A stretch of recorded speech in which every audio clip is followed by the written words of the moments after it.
Alama ya nyota, alama ya nyota. Skrini ya video ya YouTube. Huwezi kwenda kanisani tena baada ya kutazama hii alama ya nyota, alama ya nyota. Alama ya nyota, alama ya nyota. Mwanzo wa kuvutia, sekunde 0.10. Alama ya nyota, alama ya nyota. Je, ungeweza kumudu ukweli wa kumudu unaofichwa nyuma ya miujiza ya kanisa? Katika kijiji kidogo cha Nigeria, kanisa la nyasi lilificha siri ya giza ambayo ingekuchanganya milele. Alama ya nyota, alama ya nyota. Utangulizi wa wahusika. Alama ya nyota, alama ya nyota. Katika kijiji cha amani kilichozungukwa na milima ya kijani kibichi, ambapo imani ilikuwa kama hewa wanayopumua, kanisa dogo la nyasi lilikuwa kimbilio cha Pastor Makoko, mwanamume aliyesifika kwa maneno yake ya moto na miujiza ya kushangaza.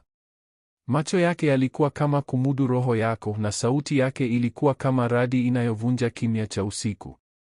Lakini nyuma ya tabasamu lake la kumudu, tamaa ya siri ilikuwa ikilala, ikisubiri wakati wa kuamka.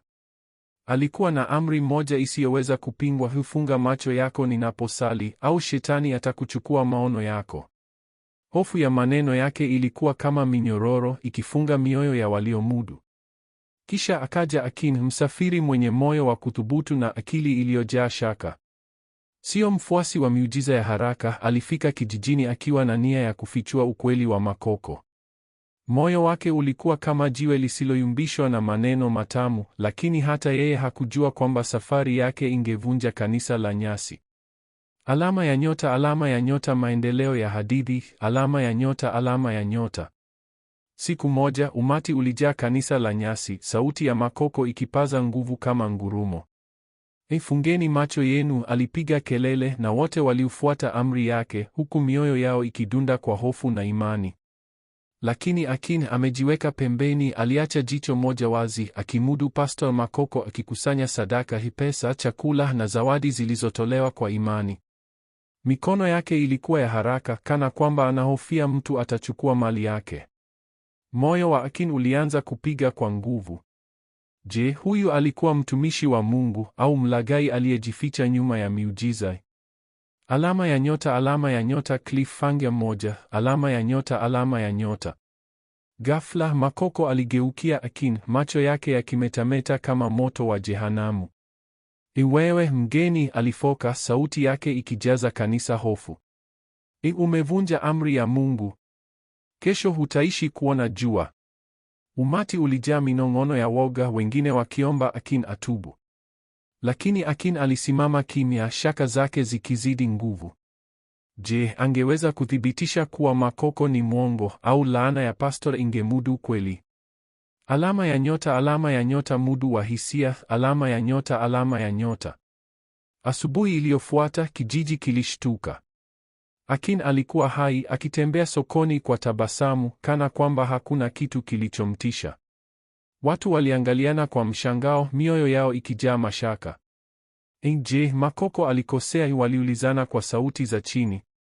Lakini kabla ya shaka hiyo kuenea, mgeni mwingine, Kioma, mwanamke mchanga mwenye moyo wa huruma, aliingia kanisani. Alipofungua macho yake wakati wa sala, akisahau amri ya Makoko, pastor alimudu mara moja.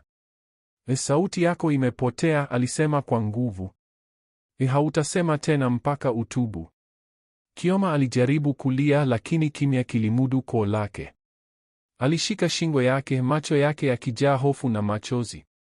Hofu ilitanda kijijini, na jina la Makoko likawa kama la Mungu mwenyewe. Alama ya nyota, alama ya nyota. Cliffhanger 2. Alama ya nyota, alama ya nyota. Lakini siri haziwezi kufichika milele. Usiku mmoja, vijana wachache waliovamiwa na shaka walivamia nyumba ya Makoko, wakiingia kama wezi kwenye giza. Walichokiona kilikuwa kama pigo la umeme. Nyumba yake ilikuwa kama jumba la kifalme, limejaa fanicha za gharama na hazina kutoka kwa sadaka za waliomudu. Je, wangeweza kumudu ukweli huu kwa kijiji, au hofu ya laana ya Makoko ingewafunga midomo yao? Alama ya nyota, alama ya nyota. Zamuko la ghafla. Alama ya nyota, alama ya nyota. Siku ya mkutano mkubwa wa Makoko ilifika, na umati ulijaza kanisa la nyasi hadi nje. Aliahidi miujiza isiyo na kifani: vipofu wangeona, viwete wangeenda, na hata redio zilizovunjika zingefanya kazi tena. Umati ulishangilia, mioyo yao ikijaa matumaini. Katikati ya sala, mtu alipoponywa na kumudu maono yake, kaka yake kipofu kwa miaka mingi aliletwa mbele. Lakini Makoko alikataa kumudu mara moja, akisema, miujiza sio chakula cha haraka. Subiri nyumbani, maono yake yatakuja. Mtu huyo alisisitiza, akiomboleza, kwa nini kaka yangu asione sasa? Makoko alicheka, baraka za Mungu ni kama mtandao, zinachukua muda kuunganisha. Umati ulicheka, lakini moyo wa mtu huyo ulianza kujaa shaka. Alama ya nyota, alama ya nyota. Cliffhanger 3, alama ya nyota, alama ya nyota. Jioni hiyo, mtu aliyemudu kaka yake kipofu alimpata Makoko kwenye mgahawa, akicheka na mtu aliyeponywa hapo awali. Walikuwa wakihesabu pesa nyingi, na Makoko akisema, hawa wanakijiji ni rahisi kuwadanganya. Labda nianze kuuza maji ya moto, nitasema yanaponya maumivu ya kichwa. Moyo wa mtu huyo ulijaa hasira na uchungu. Alikuwa amepata ushahidi wa udanganyifu wa Makoko, lakini angewezaje kumudu kijiji bila kuanguka kwenye laana yake?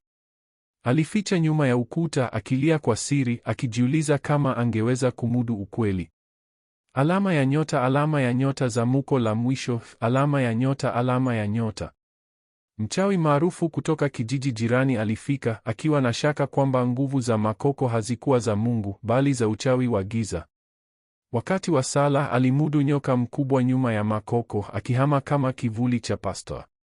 Kwa siri alichukua nyoka mmoja, na ghafla miujiza ya Makoko ilianza kufifia.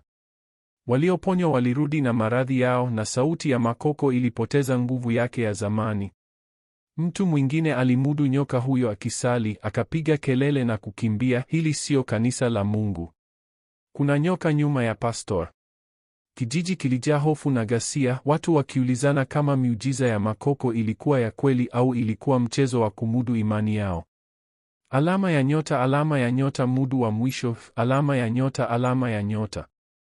Kanisa la nyasi la Makoko lilianza kuanguka, siri zake zikifichuka kama jua linapochomoza. Watu walianza kuuliza maswali magumu. Je, miujiza yake ilikuwa ya kweli au ilikuwa udanganyifu ulioundwa kumudu pesa zao? Hadithi hii ni onyo kwa wote, sio kila kanisa ni nyumba ya Mungu, na sio kila mhubiri ni mtumishi wa kweli.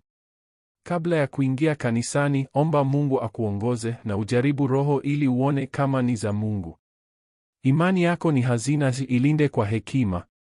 Alama ya nyota, alama ya nyota. Wito wa kuchukua hatua, alama ya nyota, alama ya nyota.